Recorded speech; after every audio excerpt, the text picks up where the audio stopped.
বিসমিল্লাহির রহমানির রহিম। পরম করুণাময় ও অসীম দয়ালু আল্লাহর নামে শুরু।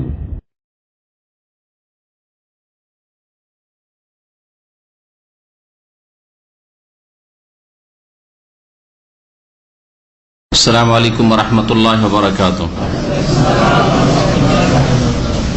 আলহামদুলিল্লাহি রাব্বিল আলামিন ওয়াস সালাতু ওয়াস সালামু আলা সাইয়্যিদিল মুরসালিন নবিয়িনা মুহাম্মদ ওয়া আলা আলিহি ওয়া সাহবিহি আজমাইন ওয়া মান তাবি'আহুম বিইহসানিন ইলা ইয়াউমিদ্দিন। আম্মা বা'দ, ফাউযু বিল্লাহি মিনাশ শাইতানির রাজীম। কুল আরাআইতুম ইন জা'আলাল্লাহু আলাইকুমুল লাইলা সারমাদান ইলা ইয়াউমিল কিয়ামাহ মান ইলাহুন গায়রুল্লাহি ইয়াতিকুম বিদিয়া আফালা তাসমাউন। قل أرأيتم إن جعل الله عليكم النهار سرمدا إلى يوم القيامة من إله غير الله يأتيكم بليل تسكنون فيه أفلا تبصرون। আল্লাহ পাক রব্বুল আলামিনের সমস্ত প্রশংসা যে আল্লাহ পাক রব্বুল আলামিন রাত দিন সৃষ্টি করেছেন। এর মাধ্যমে আল্লাহ পাক রব্বুল আলামিন বান্দার জন্য, আল্লাহ পাকের সৃষ্টির জন্য বহু উপকারিতা রেখেছেন। সালাত এবং সালাম নাযিল হোক মুহাম্মদুর রাসূলুল্লাহ সাল্লাল্লাহু আলাইহি ওয়াসাল্লামের উপর, যাকে আল্লাহ পাক রব্বুল আলামিন মানব জাতির হিদায়াতের জন্য পাঠিয়েছিলেন এবং তার মাধ্যমে কোরআনে কারীম আল্লাহ পাক রব্বুল আলামিন মানব জাতির কাছে পৌঁছে দিয়েছেন। আজকে তাফসীর হবে সূরাতুল কাসাসের আয়াত নম্বর ৭১ থেকে শেষ পর্যন্ত ইনশাআল্লাহ। মহান আল্লাহ ৭১ এবং ৭২ এই আয়াতগুলিতে রাত এবং দিনের কথা উল্লেখ করেছেন, যা আল্লাহ পাকের বড় নিয়ামত, এবং শুধু নিয়ামত হিসাবেই উল্লেখ করেননি, এগুলির ওপর নিয়ন্ত্রণ একমাত্র আল্লাহ পাকের। রাতের ওপর দিনের ওপর নিয়ন্ত্রণ, তাসাররুফ একমাত্র আল্লাহ পাকের।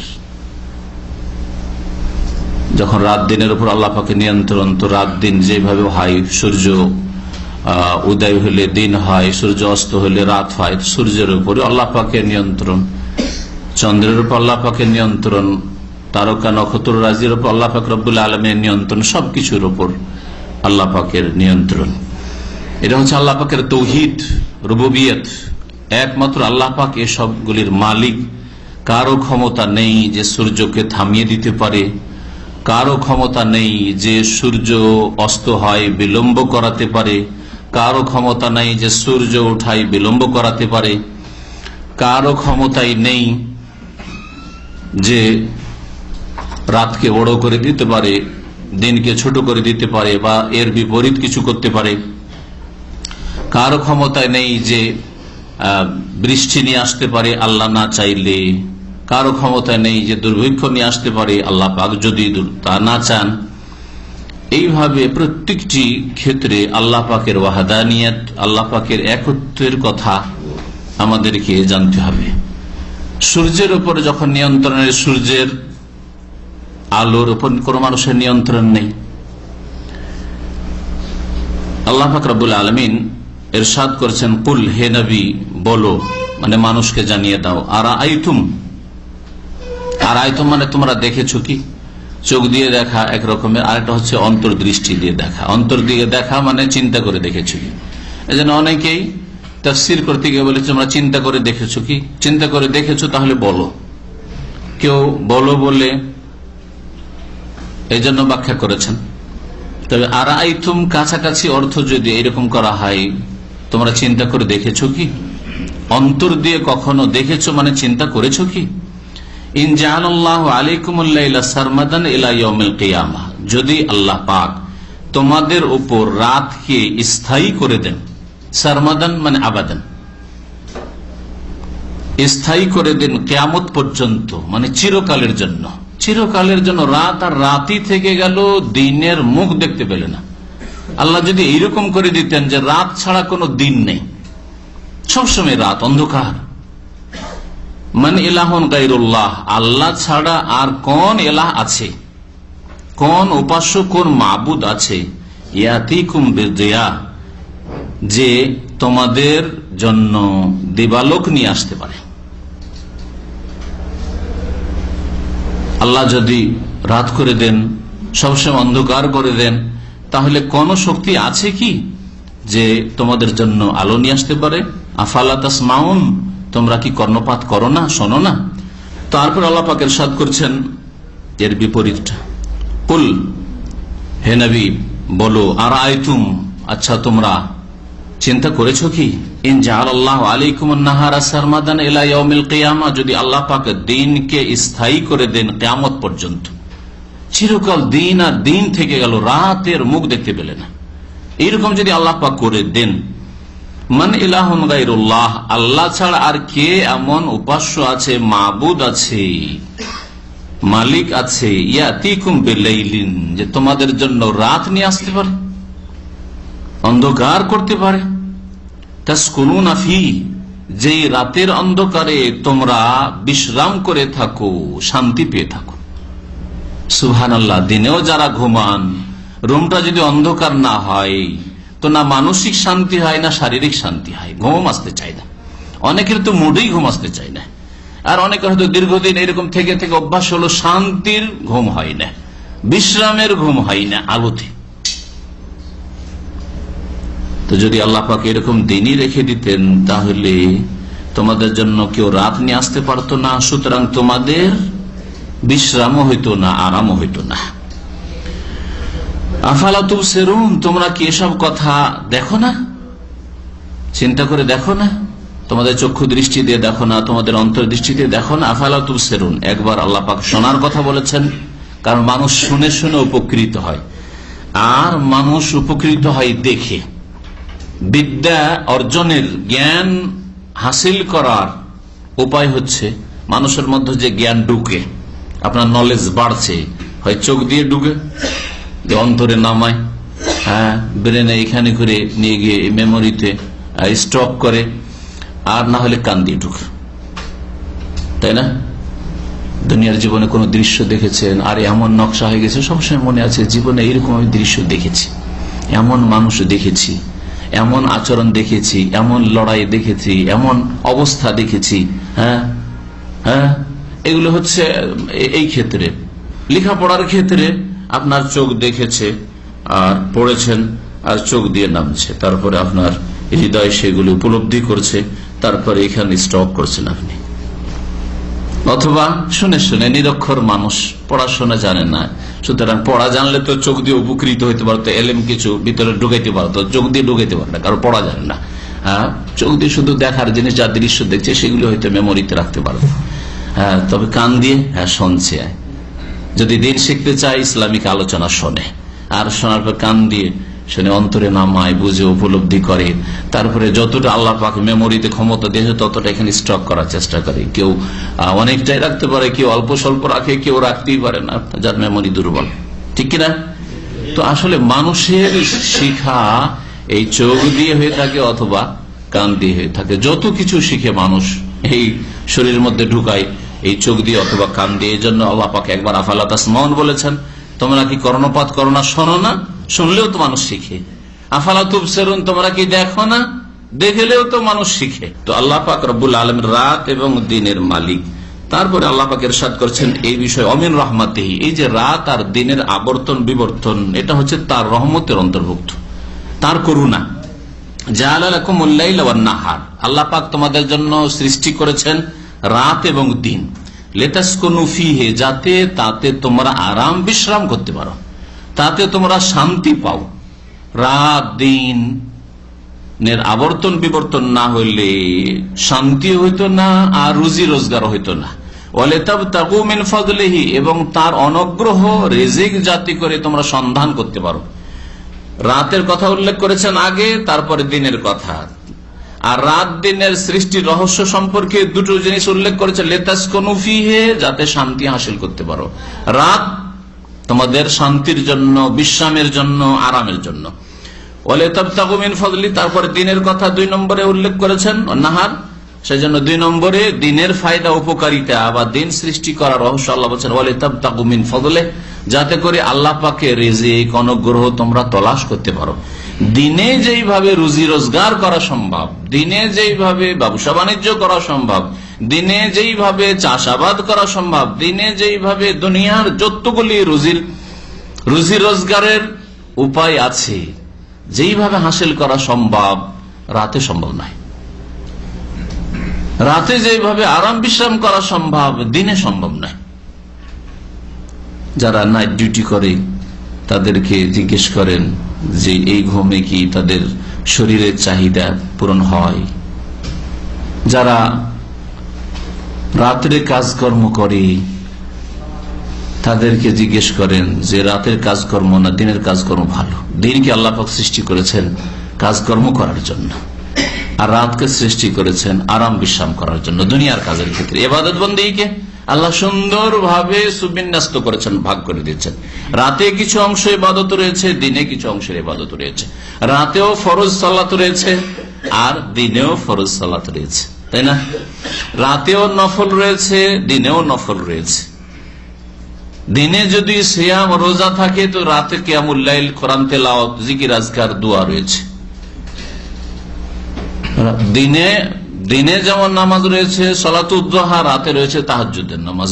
রাতে যদি কেউ না পারে তাহলে তার জন্য বিকল্প ব্যবস্থা আল্লাহ দিনে সালাতুদ দুহা রেখেছেন। রাতে যদি কারো জন্য নবী করিম সাল্লাল্লাহু আলাইহি ওয়াসাল্লাম বলেছেন রাতের তাহাজ্জুদে কেউ অভ্যস্ত থাকে আর যদি সে না পড়তে পারে, কোনদিন ছুটে যায় সাল্লা মিনান নাহারে, তাহলে দিনে জোহরের আগে আগেই যেন ইসনাই 10 রাকাত 12 রাকাত পড়ে নাই, ঘাটতি পূরণ হয়ে যাবে। ইবাদত বন্দেগী আল্লাহ পাক রব্বুল কত সুন্দর করে ভাগ করেছেন।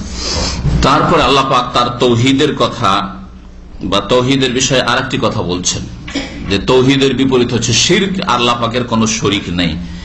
এর পূর্বেও একটি আয়াতে এরকম বলা হয়েছে যে কিয়ামতের দিনে আল্লাহ পাক মানব জাতিকে ডাকবেন, বিশেষ করে ওইসব মুশরিকদেরকে যারা আল্লাহ পাকের সাথে শরীক করেছে কোন ক্ষেত্রেই, তাদেরকে ডাকবেন আর বলবেন ওয়ায়াউমা ইউনাদিহিম, স্মরণ করো সেই দিনকে, ফায়াকুলু, স্মরণ করো সেই দিনকে, ইউনাদিহিম, যেই দিন আল্লাহ পাক রব্বুল আলামিন ওদেরকে ডাকবেন, মানে মুশরিকদেরকে ডাকবেন।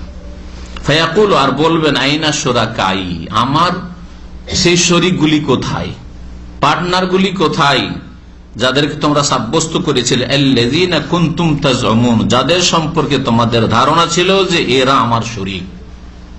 কেউ দেবদেবীকে শরীক মনে করেছিলে, যে রিজিকের মালিক লক্ষ্মী দেবী, বিদ্যার মালিক হচ্ছে সরস্বতী দেবী। আইনা শুরাকাই, আমার শরীকরা কোথায়?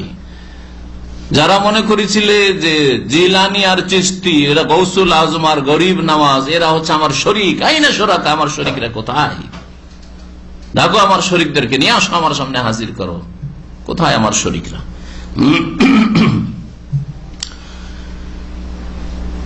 কোন জবাব আসবে না। সেই দিন আল্লাহ পাক রব্বুল আলামিন প্রত্যেক জাতির মধ্য থেকে একজন করে রসুলকে হাজির করবে, রসুলকে দাঁড় করবে, জাতিকে দাঁড় করবেন। আসামি সব অপরাধী, মুশরিক, বিদাতি, রসুলের আদর্শ মানেনি, আর রসুলকে এনে হাজির করবেন। রাসূলকে ওদের মধ্যে থেকে বের করবেন, দাঁড় করবেন, আর রাসূলকে জিজ্ঞাসা করবেন হাল বাল্লাগতা, তুমি পৌঁছে দিয়েছিলে তোমার দাওয়াত? আমি যে দাওয়াত দিয়ে পাঠিয়েছিলাম সেই দাওয়াত তো এদেরকে পৌঁছিয়েছিলে। ওয়া নাযানা মিন কুল্লি উম্মাতিন শাহীদ, আল্লাহ পাক বলছেন আমি বের করে নিয়ে আসবো। নাযায়াজ এনজাও মানে ছিনিয়ে নিয়ে আসা, উঠিয়ে নিয়ে আসা। তো এখানে নাযানা মানে আমি বের করে, আখিরাজ না, আমি বের করে নিয়ে আসবো মিন কুল্লি উম্মাতিন, প্রত্যেক সম্প্রদায় থেকে, প্রত্যেক জাতি থেকে একজন করে সাক্ষী। সাক্ষী হবেন রাসূল। وكذلك جعلكم أمة وسطا لتكونوا شهداء على الناس ويكون الرسول عليكم شهيدا। আল্লাহ পাক বলেন রাসূল সাক্ষী হবেন তোমাদের উপর। শেষ রাসূল মুহাম্মদ সাল্লাল্লাহু আলাইহি সাল্লামকে সাক্ষী করে নিয়ে আসা হবে শেষ উম্মতের উপর, আর প্রত্যেক উম্মতের রাসূলদেরকে সাক্ষী করে নিয়ে আসা হবে। ঈসা আলাইহিস সালামকে সাক্ষী হিসাবে নিয়ে আসা হবে। আল্লাহ পাক তার সাক্ষী নেবেন, যাদেরকে কি বলেছিলে যে তিন মাবুদের পূজা করো। আল্লাহ পাক রব্বুল আলামিন মূসা আলাইহিস সালামকে নিয়ে আসবেন, আর জিজ্ঞাসা এদেরকে বলেছিলে যে আমার সন্তান উযাইর আমার শরীক, আমার সন্তান। এইভাবে আল্লাহ পাক রব্বুল আলামিন প্রত্যেক নবীকে সাক্ষী হিসাবে নিয়ে আসবেন।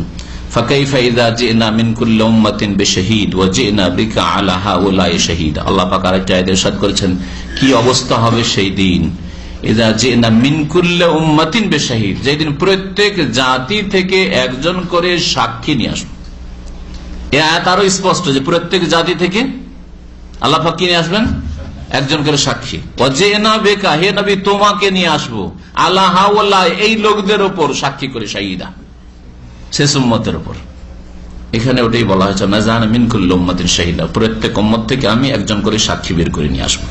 ফাকুলনা, আর তারপরে ওই উম্মতকে, ওই জাতিকে বলো, মুশরিক জাতিকে, যারা আল্লাহর দিনকে বিকৃত করেছে, আল্লাহর দিনে শিরক ঢুকিয়েছে, আল্লাহর তাওহীদের দিনে, সুন্নতের দিনে বিদআত ঢুকিয়েছে, তাদেরকে আমি বলবো, ফাকুলনা হাতু বুরহানাকুম, তোমাদের দলিল প্রমাণ নিয়ে এসো, তোমাদের দলিল প্রমাণ নিয়ে আসো যে আমি শিরকের ধর্ম পাঠিয়েছিলাম, বহুত্ববাদ পাঠিয়েছিলাম। আমি বলেছিলাম যে আমারও শরিক আছে, আমারও মন্ত্রী মিনিস্টার আছে, দফতর ভাগ করে দিয়েছি। কেউ রিজিক দিতে পারে, কেউ রোগ ভালো করতে পারে, কেউ ছেলে মেয়ে দিতে পারে, কেউ মনের কামনা বাসনা পূরণ করতে পারে। সাক্ষী নিয়ে আসো এসবের। ফালিমু, সেই দিন ভালো করেই জানতে পারবে, আন্নাল হাক্কা লিল্লাহ, যে ইবাদত তের হক আল্লাহর জন্য। আন্নাল হাক্কা লিল্লাহ, হাক্কুল উলুহিয়া, ইবাদতের হক কার? আল্লাহর, লিল্লাহ। সেই দিন বুঝতে পারবে আল্লাহ পাক হক, আর বাকি অন্য কিছুর, অন্য কারো ইবাদত হচ্ছে বাতিল। যালিকা বিআন্নাল্লাহ ওয়াল হক, আল্লাহ পাক ছিল সত্য, হক, এবং ওয়া আন্না মা ইয়াদুনা মিন দুনিহি, আর আল্লাহকে বাদ দিয়ে যাদেরকে ডেকে থাকে মানুষ, ফরিয়াদ করে থাকে, আহ্বান করে থাকে, সেজদা করে থাকে, তারা হচ্ছে বাতিল। দাল্লা আনহুম মা কানু ইফতারুন, আর যা তারা রচনা করেছিল, দুনিয়ায় ধর্ম রচনা করেছিল, আদর্শ রচনা করেছিল, তরিকা রচনা করেছিল, এসবগুলি কি হয়ে যাবে? দাল্লা আনহুম, তাদের থেকে উধাও হয়ে যাবে, সব উধাও হয়ে যাবে, কোনো কিছু থাকবে না। না তাদের এই তরিকার ইমাম থাকবে, হ্যাঁ এসে হাজির হবে, না ওদের এই যে শিরকের যে ইবাদত বন্দেগী আর এই শিরকি কাজ, এর যে নেতা, তাদের ধর্মগুরু, সে তাকে হাজির করতে পারবে। দাল্লা আনহু, সব উধাও হয়ে যাবে, সব হারিয়ে যাবে। দাল্লা আনহুম, উধাও হয়ে যাবে, হারিয়ে যাবে। দাল্লা ইয়াদিল্লু মানে হারিয়ে যাওয়া, আজকেও ব্যবহার হয়। আপনার কোন জিনিস যদি হারিয়ে যায়, হ্যাঁ, তাহলে বলুন দাল্লা আনহু। হ্যাঁ, তারপরে যদি রাস্তা হারিয়ে দেন, দাল্লাত তারিক, রাস্তা হারিয়ে ফেলেছি, হ্যাঁ, রাস্তা হারিয়ে গেছে। এই জন্য নবী করিম সাল্লাল্লাহু আলাইহি ওয়াসাল্লাম একটা হাদিস রয়েছে, ওয়াইরশাদুকার রাজুলা ফি আরদি দলালে লাকা সাদাকা, যদি কোন মানুষ রাস্তা হারিয়ে ফেলে, তাকে যদি রাস্তা বাতলিয়ে দাও, রাস্তা হারিয়ে দিয়েছে, যাবে রিয়াদ, রাস্তা হারিয়ে কোন রাস্তা ধরেছে, কোন হদিসই বানে যাবো কোন দিয়ে। ইরশাদুকার রাজুলা, কোন মানুষকে রাস্তা দেখিয়ে দেওয়া তোমার, ফি আরদি দলালে, এমন জায়গায়, এমন ভূমিতে যেখানে রাস্তা হারিয়ে ফেলে, দলাল এখানে বলা হয়েছে, রাস্তা হারিয়ে ফেলেছে, এটা কি? সাদাকা। নবী সাল্লাল্লাহু আলাইহি ওয়াসাল্লাম সাদকা এটা। আর সাদকা যত সুন্দর করে করবেন তত ভালো। সুতরাং ওই লোকটাকে যদি পৌঁছিয়ে দেন আরো ভালো, আপনি পৌঁছাতে পারবেন হয়তো। এটা জিজ্ঞাসা করছে ভাই ইসলামিক সেন্টার কোনটা, ওই যে ওই দিকে চলে যান, এই যে খানিকটা দেখালেন আপনি, কিন্তু ওর চাইতে ভালো সাদকা আছে, লোকটাকে সাথে নিলেন, আর সাথে নেওয়ার পর কার কাছে যাবে, আর আসার পরে নিয়ে এসে পৌঁছে দিল, সুন্দর সাদকা। তোমরা নেকিতে পৌঁছতে পারবে না হাত্তা তুনফিকু মা তুহিব্বুন, যেটা নিজের জন্য পছন্দ করো ওইটা যতক্ষণ পর্যন্ত ব্যয় না করবে, খরচ না করবে। আপনি যদি কোথাও হারিয়ে যেতেন, আপনিও পছন্দ করতেন, কোন ভাই যদি আমাকে ধরে নিয়ে গিয়ে গন্তব্যস্থানে পৌঁছে দিত, তা আপনি ওইটা অন্যের জন্য ওই উত্তম সাদাকাটা পছন্দ করেন। ওই রকমই দান খেরাতের ক্ষেত্রে ভালো জিনিসটা আপনি দান করবেন, এমন না যে পুরানা ফাটা ছিঁড়ে গেছে তখন দিচ্ছেন, একটু ভালো অবস্থা আছে তখনই দিয়ে দেন, বা মাঝে মধ্যে আল্লাহ নতুন দেওয়ার তৌফিক নতুনও দেন। এরপরে আল্লাহ পাক রব্বুল আলামিন একজন ধনাঢ্য ব্যক্তি, কিন্তু আল্লাহর সাথে সম্পর্ক ছিন্ন করেছিল, পরকালকে অবিশ্বাস করেছিল, দুনিয়াকে কামড়ে ধরেছিল, আর দুনিয়াকে গন্তব্যস্থান মনে করেছিল, এটাকেই প্রতিদান জগৎ মনে করেছিল। দুনিয়া যে কর্মজগৎ, এখানে কাজ করতে হবে, মেহনত করতে হবে, বদলা আখেরাতে পাওয়া যাবে, এই বিশ্বাস ছিল না। ওর যে ভয়াবহ পরিণাম হয়েছিল, আল্লাহ পাকের আযাব দুনিয়ায় তার উপর নেমে এসেছিল, আর তো আর তাকে আর তার ধন দৌলত সবকিছুকে দুনিয়াতেই ধ্বংস করে দেওয়া হয়েছিল। মানব জাতির ইতিহাসে কিয়ামত পর্যন্ত যত মানুষ আসবে সকলের জন্য এতে দর্শ রয়েছে, শিক্ষণীয় বিষয় রয়েছে। তার ঘটনা আল্লাহ পাক এখানে বর্ণনা করেছেন, সে হচ্ছে কারুন। কারুন, আল্লাহ পাক রব্বুল আলামিন ইরশাদ করেছেন, ইন্না কারুনা কানা মিন কওমি মূসা, নিঃসন্দেহে কারণ মুসা আলাইহিস সালামের বংশেরই একজন লোক ছিল। তাফসীরকাররা বলেছেন যে মুসা আলাইহিস সালামের চাচাতো ভাই ছিল এই কারণ কানা ইবনে আম্মিহি। আব্দুল্লাহ বিন আব্বাস রাদিয়াল্লাহু তাআলা আনহুমা সাহাবায়ে কেরামদের মধ্যে বড় মুফাসসির, তিনি বলছেন যে চাচাতো ভাই, চাচার ছেলে ছিল এই কারণ মুসা আলাইহিস সালামের। তাহলে বংশের সম্পর্ক মানুষের কাজে আসবে না যদি আকীদা আমল সুন্দর না থাকে, ঈমান সুন্দর না থাকে। মুসা আলাইহিস সালামের চাচাতো ভাই হওয়া যদি কাজে না আসে, তাহলে কোন আলেমের আর হুজুরের বংশের হওয়া কাজে আসবে? মুহাম্মদ রাসূলুল্লাহ সাল্লাল্লাহু আলাইহি ওয়াসাল্লামের বংশের শুধু না, একেবারে দরদি হিতাকাঙ্ক্ষী আবু তালেব হয়েও যদি কাজে না আসে, হ্যাঁ, জান্নাতে না নিয়ে যেতে পারে নবী করিম সাল্লাল্লাহু আলাইহি ওয়াসাল্লাম। কারণ ঈমানবিহীন আর সহিহ আকীদাবিহীন, আমলবিহীন মানুষকে কেউ উদ্ধার করতে পারবে না। দ্বীন ইসলাম শিখিয়েছে যে মানুষ নিচে থেকে, নিচে স্তর থেকে ঈমান আমলের মাধ্যমে উপর থেকে উপর স্তরে চলে যেতে পারে। আর ওপর যতই ওপরে চলে যাক, হ্যাঁ, বংশীয় দিক থেকে, পয়সার দিক থেকে, সামাজিক দিক থেকে ঈমান আমল যদি খারাপ করে, তাহলে আসফালা সাফিলিন সুম্মা রাদাদ নাও আসফালা সাফিলিন, নিচে থেকে নিম্ন স্তরে আল্লাহ পাক রব্বুল আলামিন নামিয়ে দেবেন। আল্লাহ পাক ইরশাদ করেছেন যে কারণ মুসা আলাইহিস সালামের সম্প্রদায়েরই ছিল। ফাবাগা আলাইহিম, কিন্তু জুলম অত্যাচার করেছিল মুসা আলাইহিস সালামের জাতির উপর, নিজের বংশের লোকদের উপরে জুলম অত্যাচার করত। কিভাবে জুলম অত্যাচার করত? তাফসীরকারগণ দুটি কথা বলেছেন। একটা কথা হচ্ছে যে সে ধনের গর্বে, অহংকারে এমন ফেটে পড়েছিল যে মানুষের উপর জুলম অত্যাচার করত, অন্যায় করত, তুচ্ছ মনে করত। আপনি যদি কারো ধন সম্পদ বেঈমানিও না করেন, কাউকে মারধরও না করেন, কাউকে খুনও না করেন, শুধু আপনাকে আল্লাহ পাক উপরে উঠিয়েছেন সেজন্য তুচ্ছ মনে করেন, হ্যাঁ, এরা আমার কাছে কিছুই না, এরা সব ঘোড়ার ডিম, আমি একমাত্র, এইরকম যদি মনে করেন, তো এটাই হচ্ছে জুলম অত্যাচার করা, বাড়াবাড়ি করা। এটা তার মধ্যে ছিল। দাম্ভিকতা দেখাতো যে আমি, এই আনা শব্দটা খুব খারাপ শব্দ। আরবিতে আনা আর বাংলায় আমি, আমি এই কথা খুব খারাপ। কখনো আমি শব্দ নিজের মধ্যে নিয়ে আসবেন না, যে আমি হয়ে গেছি, আমি পয়সালা হয়ে গেছি, আমি বুদ্ধিমান হয়ে গেছি, আমি আল্লামা হয়ে গেছি, আমি এত বড় হয়ে গেছি, আমি এত খ্যাতি লাভ, আমি শব্দ বাদ দেন, তাহলে দেখবেন যে অহংকার মুক্ত হইতে পেরেছে। আর অন্যান্য তাফসীরকারগণ বলেছেন যে শুধু এই জুলুম ছিল যে দাম্ভিকতা, অহংকার করা, নিজেকে বড় মনে করা, অন্যদেরকে হেকারত করা, তুচ্ছ মনে করা, এইটুকু শুধু ছিল না, বরং এ ছিল কি, এছাড়া বনি ইসরায়েলদের যেহেতু ধনাঢ্য ব্যক্তি, পুঁজিওয়ালা মানুষ ছিল, সেজন্য একে ফেরাউন চয়েস করেছিল বনি ইসরায়েলদের গভর্নর হিসাবে, যে দেশ তো আমার, ফেরাউনের দেশ, আর আমার পক্ষ থেকে এই জাতি বনি ইসরায়েলদের জন্য একজন শাসক লাগবে, গভর্নর লাগবে। আর সেটা কারণকে এই পদ দিয়েছিল, ওতে ফেটে পড়েছিল, যার ফলে ফেরাউন একে ডান্ডা হিসাবে ব্যবহার করত। আজকাল বড় জালেমরা ছোট জালেমদেরকে লাঠি হিসাবে ব্যবহার করে না? বড় জালেম আরামে ভোগ বিলাসের জীবনে বসে আছে, রাস্তায় নামিয়ে দিয়েছে, লাঠি নামিয়ে দিয়েছে, তোরা কর, মারামারি কর, সব লাঠি, এই মিছিলকারীর সব লাঠি। হ্যাঁ, তারপরে নিরীহ মানুষদের জুলম অত্যাচার যারা করছে, সে পুলিশও হইতে পারে, এগুলো হচ্ছে লাঠি, সব জালেম শাসকদের লাঠি। এইরকমই আপনার বিভিন্ন কোম্পানিতে চাকরি করেন, জীবনে বড় ওই মালিক বা বসকে দেখতে পান না, এমন জালেমদেরকে ফোরম্যান আর সুপারভাইজার চাপিয়ে দিয়েছে। এগুলি সব শয়তান লাঠি, সব ওই বড় মালিকের লাঠি, সব জুলমের লাঠি, অত্যাচারের লাঠি।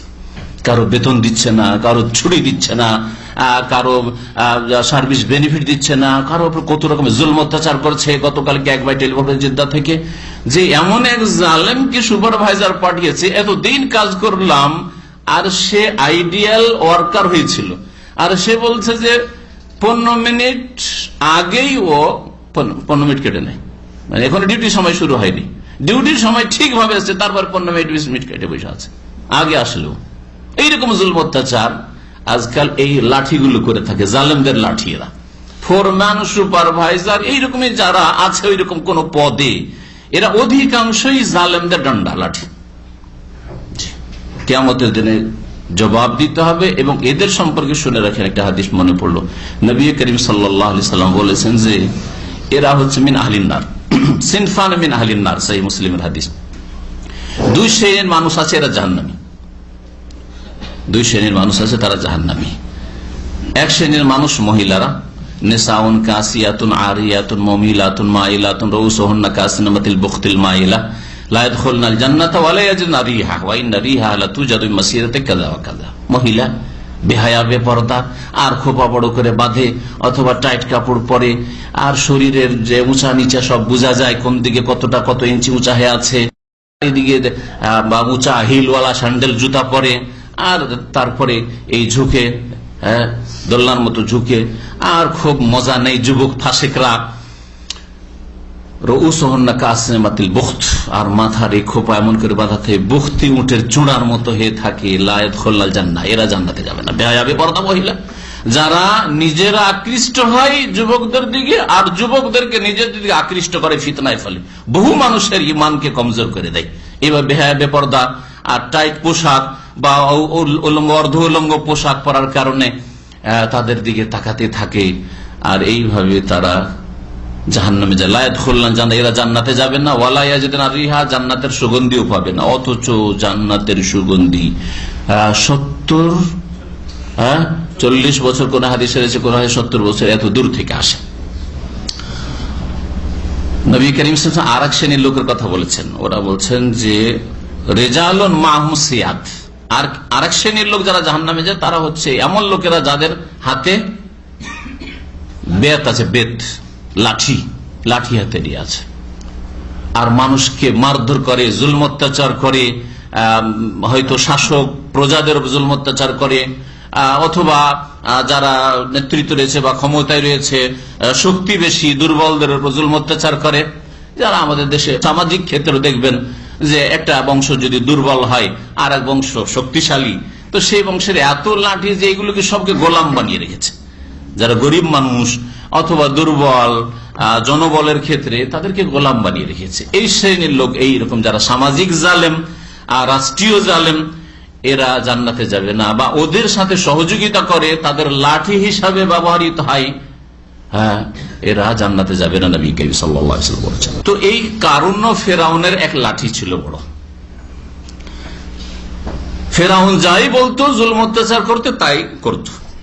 ফাবাগা আলাইহিম ওয়া আতাইনাহু মিনাল কুনুজ, আর আমি তাকে পরীক্ষামূলক ধনভাণ্ডার দিয়েছিলাম। কানজ, ধনভাণ্ডার, অনেক ধনভাণ্ডার, বহু বচন আল্লাহ বলেছেন। ধনভাণ্ডার এমন বেশি ধনভাণ্ডার দিয়েছিলাম যে মা ইন্না মাফাতিহাহু লাতানু বিল উসবাতি উলিল কুওয়া, যে তার চাবিগুলো, এই ধনভাণ্ডারের চাবিগুলি, লাতানু বিল উসবা, ঝুঁকিয়ে দিত। শাব্দিক অর্থ করছে না আয়ানো, মানে ঝুঁকিয়ে দেওয়া, ঝুঁকে যাওয়া, বায়েসছে মোতাদ্দি হয়েছে, ঝুঁকিয়ে দিত। বিল উসবা উলিল কুওয়া, এক দল, এক উসবা মানে দল, আর উলিল কুওয়া মানে বলবান, শক্তিশালী। এক দল বলবান লোকদেরকে, পুরুষদেরকে ঝুঁকিয়ে দিত তার ধনভাণ্ডারের চাবিগুলি বহন করা। শাব্দিক অর্থ ঝুঁকিয়ে দেওয়া, ভাব অর্থ করতে গিয়ে অনেকে এই ঝুঁকিয়ে দিতে অর্থ করেননি। এই জন্য সাধারণ মানুষের জন্য আসল অর্থ বোঝা সম্ভব হবে না। আমি তাফসীর করার সময় চেষ্টা করি প্রথম শাব্দিক অর্থটা বলে দিই, যাতে করে সরাসরি আরবিটা বোঝা হয়ে যায়, আর তারপরে যেটা একটু সুন্দর লাগবে হয়তো ভাষা, প্রাঞ্জল ভাষা, সেটা বলার চেষ্টা করি। লাতানু বিল উসবাতি উলিল কুওয়া, একদল বলবান লোকদেরকে, পুরুষদের জন্য কষ্টসাধ্য হয়ে যেত। তার ধনভাণ্ডারের চাবিগুলো বহন করা একদল বলবান লোকদের জন্য কি হয়ে যেত? কষ্টসাধ্য হয়ে যেত। এই কষ্টসাধ্যের অর্থ অনেকে করেছে। কষ্টসাধ্য হলে মানুষ ঝুঁকে যায়। হাতে যদি বোঝা থাকে 20 কিলো 30 কিলোর বোঝা, তখন বোঝা যায় যে লোকটার শক্তি কতটা। যদি সোজা হয়ে চলছে, এক হাতে সোজা হয়ে চলছেন আপনি, তাহলে 30-40 কিলো উঠেছে, তারপরে একটু বাঁকা হচ্ছেন। আর যদি নিয়ে যাচ্ছেন উঠিয়ে, কিন্তু কাত হয়ে যাচ্ছেন, ঠিক না? যারা বাহক ওঠায়, বাহক দেখেছেন আপনারা? হ্যাঁ বাঁকুড়াতে দেখেছেন তো, এই করে হাঁটে। হ্যাঁ, তো ভারী বোঝা থাকলে ঝুঁকে পড়ে, সোজা নিজের শরীরকে সোজা রাখতে পারে না, ও তো বোঝা যায় যে না বোঝা ভারী আছে। ইয ক্বালা লাহু কওমুহু, তার জাতির লোকেরা, কারণের বংশের লোকেরা বলেছে লা তাফরাহ, এত দম্ভ করিও না, দাম্ভিকতা দেখায় না, এত অহংকার গর্ব করিও না, আল্লাহ দিয়েছেন। ইন্নাল্লাহা লা ইউহিব্বুল ফারিহিন, আল্লাহ পাক দাম্ভিকদেরকে ভালোবাসেন না। ইন্নাল্লাহা লা ইউহিব্বু কুল্লা মুখতালিন ফখুর, অহংকারী আর দাম্ভিকদেরকে আল্লাহ পাক পছন্দ করেন না, ধ্বংস করে দেন আল্লাহ পাক রব্বুল আলামিন। আর আরো বেশ কিছু উপদেশ জাতির ভালো মানুষরা দিল। প্রত্যেক জাতিতে কিছু ভালো মানুষ থাকে, প্রত্যেক দেশে ভালো মানুষ আছে, প্রত্যেক সম্প্রদায়ে প্রত্যেক গোত্রে ভালো মানুষ আছে। ভালো মানুষরা মন্দদেরকে কিছু উপদেশ দেয়, কিন্তু উপদেশ অনেক সময় কাজ করে, অনেক সময় কাজ করে না। আরো তারা উপদেশ দিল ওয়াবতাগি ফিমা আতাকাল্লাহু দারাল আখিরাহ, সন্ধান করো, অবতাকি মানে তলাশ করো, সন্ধান করো ওই সব নিয়ামত দিয়ে যা আল্লাহ পাক তোমাকে দিয়েছেন, আতাকাল্লাহ, যা আল্লাহ পাক তোমাকে দিয়েছেন। কি সন্ধান করো? আদ-দারাল আখিরাহ, আখিরাতের সুন্দর ঘর, আখিরাতের ঘর তলাশ করো। যে আল্লাহ পাক এই যে অঢেল নিয়ামত দিয়েছেন, ধন দৌলত দিয়েছেন, এই ধন দৌলত দিয়ে আখিরাতকে কি করে সুন্দর বানাইতে পারবো, জান্নাত কি করে খরিদ করতে পারবো, আল্লাহর রাস্তায় ব্যয় করো। আল্লাহ পাক রব্বুল আলামিনের জান্নাত তোমার জন্য অবধারিত হবে। আখিরাতকে সুন্দর করার চেষ্টা কর দুনিয়ার নিয়ামত দিয়ে। তাহলে দুনিয়ায় আল্লাহ পাক যেসব নিয়ামত দিয়েছেন এগুলো দুনিয়ার ভোগ বিলাসের জন্য নয়, এটাকে ব্যবহার করে আখিরাত সুন্দর করেন। আল্লাহ পাক জ্ঞান বুদ্ধি দিয়েছেন, জ্ঞান বুদ্ধির নিয়ামতকে আখিরাত সুন্দর করার কাজে লাগান। আল্লাহ পাক শরীর দিয়েছেন, সুস্থতা দিয়েছেন, অনেক লোক সুস্থ থেকে বঞ্চিত রয়েছে, এই দিয়ে আখিরাতকে সুন্দর করেন। ফরজ নামাজ পড়েন, জামাত সহকারে পড়েন, ফজর জামাতে গিয়ে পড়েন, তাহাজ্জুদ পড়েন, এরকম আরো বহু মেহনত আপনি করতে পারেন আপনার শরীর দিয়ে, আপনার বিদ্যা বুদ্ধি দিয়ে, আপনার চিন্তা দিয়ে। অনেকে টেকনোলজি জানেন, হাতের কাজ জানেন, যা দিয়ে ইসলামের বহু খেদমত করতে পারেন। এই ইন্টারনেটের জগতে টেকনোলজি জানা আছে, আপনার এই দিয়ে অনেক খেদমত আপনি করতে পারেন। তাহলে আখিরাত সুন্দর করার চেষ্টা করেন। আর ইন্টারনেট দিয়ে দুনিয়ার অনেক কিছু করলেন, পেট পূজা করলেন, অনেক পয়সা ইনকাম করলেন, কিন্তু আখিরাত সুন্দর করার জন্য আপনার ইন্টারনেটের বিদ্যাকে, হার্ডওয়্যারের বিদ্যাকে, সফটওয়্যার বিদ্যাকে কতটা লাগিয়েছিলেন আল্লাহ জিজ্ঞেস করবেন না? অতঃপর অবশ্যই অবশ্যই তোমাদেরকে জিজ্ঞাসা করা হবে সেই দিন, কিয়ামতের দিনে, আনিন নাইম, আল্লাহ পাকের নিয়ামত সম্পর্কে। আল্লাহ পাক নিয়ামত দিয়েছেন, আল্লাহ পাক গাড়ি দিয়েছেন, ওটা দিয়েও কিছু নেকির কাজ করেন। এইভাবে নেকির যে কোনো নিয়ামতকে আল্লাহ পাকের আপনি আখিরাত সুন্দর করার কাজে লাগাতে পারেন। ওয়ালা তানসা নাসিবাকা মিনাদ দুনিয়া, আর দুনিয়ায় যে তোমার অংশ রয়েছে তা তুমি ভুলে যেন, উপেক্ষা করিও না। আমরা বলছি না যে দুনিয়া গ্রহণ করিও, আমরা বলছি না যে ব্যবসা ক্লোজ করে দাও, বন্ধ করে দাও, টাকা পয়সা আর ইনকাম করিও না, বাড়ায়ও না, হয়ে গেছে যথেষ্ট। ইসলামে কথা বলছে না। পৃথিবীর সবচেয়ে বড় ধনী হয়ে যান, কিন্তু শর্ত হচ্ছে আল্লাহর সাথে যেন সম্পর্ক আপনার থাকে। দুনিয়ার সবচেয়ে বড় সুখী হয়ে যান, শক্তিশালী নেতা হয়ে যান, কিন্তু পরকাল সম্পর্কে যেন চিন্তা থাকে। 5 ওয়াক্ত নামাজ যেন ঠিক থাকে, শিরক মুক্ত যেন থাকেন, তাওহীদ প্রতিষ্ঠাকারী যেন হন, বিদআতি না হন, কোরআন সুন্নাহর অনুসারী যাতে হন, ওহির বিধান যেন মেনে চলেন। ওয়ালা তানসা নাসিবাকা মিনাদ দুনিয়া, দুনিয়া নিতে কোনো ক্ষতি নেই। আল্লাহ নিষেধ করেছেন যে তোমার আয় ইনকাম বন্ধ করে দিও না, যা যথেষ্ট হয়ে গেছে, আর কাজকর্ম করবো না, এখন শুধু মসজিদে বসে থাকবো। এটা আপনার কথা, এটা কোরআন কারীম কথা না। কোরআনে কারীম বলা হচ্ছে যা আল্লাহ দিয়ে দিয়েছেন ওই দিয়ে আখিরাতকে সুন্দর করো, হ্যাঁ, আর দুনিয়াতে যা অংশ আছে সেটা নেওয়ার চেষ্টা করো, নিতে থাকো। ফাইদা কুদিয়াতিস সালাত, নামাজ শেষ হয়ে গেছে, ফান্তাশিরু ফিল আরদ, পৃথিবীতে ছড়িয়ে পড়ো, ওয়াবতাগু মিন ফাদলিল্লাহ, এবং আল্লাহ পাকের অনুগ্রহ সন্ধান করো, রুজি তলাশ করো। ওয়াজকুর, সেখানে কি আল্লাহকে ভুলে যেও না, হারাম খেও না, হারাম উপার্জন করিও না। ওয়াজকুরুল্লাহ কাসীরা, আর খুব বেশি বেশি আল্লাহকে স্মরণে রাখবে, তাহলে কখনো অন্যায় করবে না, হারাম রিজিক গ্রহণ করবে না। আল্লাহ পাক রব্বুল আলামিন ইরশাদ করেছেন যে জাতির লোকেরা নসিহত করলো যে দেখো আখিরাতকে সুন্দর করো তোমার এই নিয়ামত দিয়ে যে আল্লাহ তোমাকে দান করেছেন, আর দুনিয়ায় যে তোমার অংশ রয়েছে তাও তুমি উপেক্ষা করিও না, ভুলিও না, সেখান থেকে গ্রহণ করো। ওয়া আহসিন কামা আহসানাল্লাহু ইলাইহি, তুমি সদ্ব্যবহার করো, সদাচরণ করো, যেমন আল্লাহ পাক তোমার সাথে সদাচরণ করেছেন। আল্লাহ পাক যেমন অনুগ্রহ করেছেন, তুমিও মানুষের উপর অনুগ্রহ করো। আল্লাহ তোমার উপর অনুগ্রহ করেছেন যে ধন দিয়ে তোমাকে উপরে উঠিয়েছেন, তুমি গরিবদের, আত্মীয় স্বজনদের, প্রতিবেশী, দেশবাসীর কল্যাণ করো তোমার ধন সম্পদ দিয়ে। এই আয়াতের উপর সবসময় নিজে আমল করার চেষ্টা করবেন। আহসেন, আল্লাহ আপনার সাথে ভালো করেছেন যে সৌদি আরবে পাঠিয়েছেন। আপনার আরো 2-4-5 ভাই ছিল, মায়ের পেটের ভাই অথবা চাচাতো ভাই, খালাতো ভাই, ফুফাতো ভাই, গ্রামবাসী, প্রতিবেশী, আত্মীয় স্বজন, মামা, খালা, খালু ইত্যাদি, তারা আসতে পারেনি, তাদের হজ নসিব হয়নি, উমরাও নসিব হয়নি, রিয়ালও নসিব হয়নি, এত সুখের জীবন নসিব হয়নি, এসিও নসিব হয়নি। আহসেন, তুমি তাদের সাথে ইহসান করো, অনুগ্রহ করো, কামা আহসান আল্লাহ ইলাইক, যেমন আল্লাহ পাক তোমার উপর ইহসান করেছেন। তোমাকে কাউকে দিয়ে মানুষ করে নিয়েছেন, আল্লাহ পাক রব্বুল আলামিন তুমি অন্যদেরকে মানুষ করো। তোমাকে হয়তো তোমার বাপের ওসিলে আল্লাহ পাক মানুষ করেছেন, বাপ মারা গেছে, ছোট ভাইগুলোকে অসহায় ছেড়ে দিও না, তাদেরকে তুমি মানুষ করো। মনদেরকে অসহায় ছেড়ে দিও না, তাদের বিবাহ শাদীর ব্যবস্থা করে দাও, তাদের ভালো আদব কায়দা শিখাও। ও আহসেন কামা আহসান আল্লাহ ইলাইক, একেবারে ব্যাপক আয়াত। জীবনের প্রত্যেকটি ক্ষেত্রে আল্লাহ আপনার সাথে ভালো করেছেন, আপনি মানুষের ভালো করেন। আল্লাহ আপনাকে অনুগ্রহ করেছেন, আপনি মানুষের অনুগ্রহ করেন। আপনার চাইতে যারা দুর্বল আছে, আপনার মুখাপেক্ষী আছে, তাদের সাহায্য সহযোগিতা করেন। আয়াতের উপর আমল করবেন, দেখবেন যে আল্লাহ পাক রব্বুল আলামিন রিজিকের দ্বারে আরো বরকত দিবেন, আরো খুলে দিবেন আল্লাহ পাক। ওয়া আহসিন কামা আহসান আল্লাহ ইলাইক ওয়ালা তাবগিল ফাসাদা ফিল আরদ, আর এই পৃথিবীতে জমিনে তুমি বিপর্যয় চেও না। বাগায়বগু মানে চাওয়া, ওয়ালা তাবগিল ফাসাদা ফিল আরদ, পৃথিবীতে বিপর্যয় চেও না। কখনো বিপর্যয় হোক, ফিতনা ফাসাদ হোক, আর মারামারি হোক, কারোর জুলুম অত্যাচার হোক, কেউ আমার কারণে কাঁদুক, এটা কখনো চেও না। ইন্নাল্লাহ লা ইউহিব্বুল মুফসিদিন, কারণ আল্লাহ পাক রব্বুল আলামিন ফাসাদকারীদেরকে ভালোবাসেন না। কারণ কি বলেছিল জবাবে? বলেছিল কি এসব বুঝাও আমাকে, আল্লাহ দিয়েছেন, শুধু আমার বিদ্যা বুদ্ধির ফসল। আমি খুব বুঝি, ব্যবসা বিজনেস বুঝি, কারিগরি বুঝি, আমি দুনিয়া বুঝি, ইকোনমি বুঝি, যার ফলে এগুলো এসছে আমার। তাহলে ইন্নামা উতিতুহু আলা ইলমিন ইনদি, এই উতিতুহু আলা ইলমিন ইনদি এর দুটি তাফসীর করা হয়েছে, আর দুটোই হইতে পারে, কোনটার একটার অপরটার সাথে বিরোধ নেই, দুটোই অর্থ হইতে পারে, ওর উদ্দেশ্য দুটো হইতে পারে।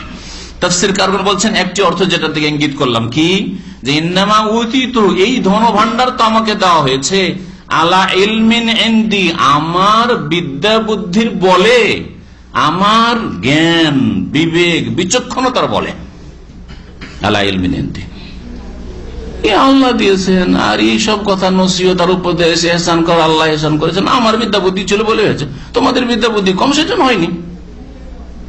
এইরকম আজকালকার পয়সাওয়ালারা আজ বা বড় নেতৃত্বে যারা পৌঁছেছে, ওরা মনে করে আমি খুব চালাক চতুর, তা আজকে এমপি হয়ে যেতে পেরেছি, মন্ত্রী হয়ে যেতে পেরেছি, আমি খুব চালাক চতুর, সেই জন্য আমি দেশের বড় নেতা হয়ে গেছি, অথবা অনেক পয়সাওয়ালা হয়ে গেছি।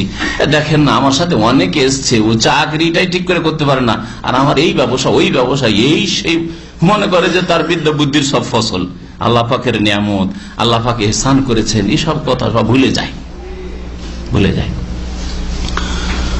আর আরেকটা তাফসীর করা হয়েছে, কারণ বলেছে ইন্নামা উতিতুহু আলা ইলমিন ইনদি, আমাকে যে দেওয়া হয়েছে এটা আলা ইলমিন মানে আলা ইলমি মিন আল্লাহ, আল্লাহ পাকের জ্ঞানের ভিত্তিতে, যে আল্লাহ পাক জানেন যে কে ধন সম্পদের যোগ্য, কে আমার নিয়ামতের যোগ্য। তাহলে আল্লাহর কথা বিশ্বাস করত এবং আল্লাহ পাকই দিয়েছেন, কিন্তু যেই অহংকারটা ঢুকিয়েছিল শয়তান, সেটা হচ্ছে আল্লাহ জানেন যে আমি সমাজে আল্লাহর কাছে সবচেয়ে বেশি প্রিয়। যখন আল্লাহর কাছে বেশি প্রিয়, তখন আল্লাহ পাক আমাকে ধন দৌলত বেশি দিয়েছেন, আর তোমরা আল্লাহর কাছে ওই মর্যাদায় পৌঁছতে পারোনি, তোমরা অত হকদার নও। হ্যাঁ, এটা হচ্ছে মানুষের আর এক বদ স্বভাব। অধিকাংশ মানুষ একটু পয়সা হলে ওর মধ্যে এমন এক গর্ব আসে, যা বিশেষ করে যারা দিন ইসলামের মধ্যে আছে, অমুসলিমদের কথা বলছেন, ওদের তো আল্লাহ পরকালে বিশ্বাস নেই, কিন্তু মুসলমানদের মধ্যে এই রোগ শয়তান ঢুকায় যে তোকে আল্লাহ খুব ভালোবাসছে না, সেই জন্য দেখ না চারিদিক দিয়ে তোর পয়সা আর পয়সা, পয়সা আর পয়সা, পয়সা আর পয়সা, যেখানে যাস শুধু পয়সা আসে, তাই না? আর দেখে না এইসব লোকেরা যেখানে যায় মার খায়, যেখানে যায় ক্ষয়ক্ষতি হয়, যেখানে যায় ক্ষয়ক্ষতি হয়, ওদের চাইতে বেশি আমাকে আল্লাহ ভালোবাসছে। ভালো চাকরি পেয়ে গেলে, ভালো ব্যবসা বাণিজ্য করতে পারলে, ভালো কিছু ইনকাম সোর্স পেয়ে গেল, আমাকে আল্লাহ খুব ভালোবাসে। একই সাথে এসেছিলাম, আমার 5000 রিয়াল হয়ে গেছে, 1000ই পড়ে আছে, আমাকে আল্লাহ খুব ভালোবাসে, আমি নামাজ রোজা করি, ওর ফল যেন দুনিয়াতে আল্লাহ দিয়ে দিচ্ছে। ভুল কথা। কখনো মনে করবেন না যে আমার নামাজ রোজা হজ যাকাত আর তাকওয়া পরেজগারের জন্য আল্লাহ পাক আমাকে দিয়ে দিয়েছেন, আমি খুব ভালো, এইসব লোক চেয়ে আমি ভালো। এটা হচ্ছে কারণের চরিত্র। এটা হচ্ছে আরেক ব্যাখ্যা।